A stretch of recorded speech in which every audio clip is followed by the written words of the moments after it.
Alright my friends, so we have this Chrysler 200C that's leaking oil, but you're not sure if it's coming from the oil cooler or the valve cover. So I'm going to show you right now. So the first thing you want to do is pop this thing off. All you got to do is just lift it straight up and it'll pop right off, and we're just going to put that to the side. So your oil filter housing is right here and it's connected to your oil cooler, and when that starts leaking, 9 times out of 10 it starts puddling on this side, and then it comes under the car and you'll see a big puddle of oil and coolant, which is a dead giveaway, so you know it's not the valve cover gasket. Now come over here. You can actually see the valve cover right there for the front. Let me get you in there. So come right here, you can actually see the valve cover. See, it's not leaking on this side. It's nice and bone dry. So if you get in there, you can see it, nice bone dry. See that little lip right there, the aluminum lip, you could see. Same thing. So you're inspecting this whole side.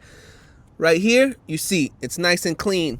Same thing on this side. All this down here, see this little lip? All this, all right here is nice and clean. But usually it puddles and starts flowing down.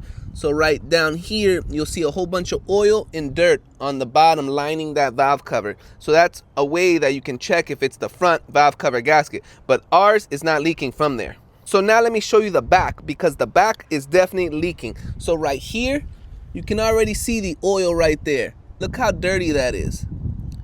You could see all the dirt and stuff right in this crack right there. So that's one dead giveaway. And if you come towards the back, you'll be able to see it even more. Let me get you in there. So I'm having trouble getting the phone back there, but shout out to Kaiweets because they sent us this to try and I love it. So right there you could see the oil puddling up. See that on the valve cover? So you know it's the rear. But another dead giveaway is it's leaking onto the manifold and it's burning off, so white smoke is coming up. So that's another dead giveaway.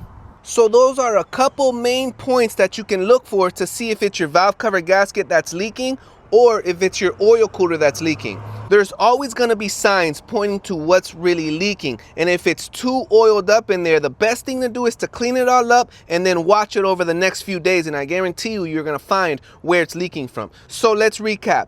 If it's leaking in the back around that seam of the valve cover, you know it's the valve cover. It's leaking in the front around that seam, then you know it's the front valve cover. But if it's leaking oil and coolant closest to the driver's side, then you know it's the oil cooler. So if it is your valve cover gasket, I have a video right here that's going to show you how to replace that. And if it's your oil cooler, I'll have a video right here showing you how to replace that. Always remember, if I can fix it, you can fix it.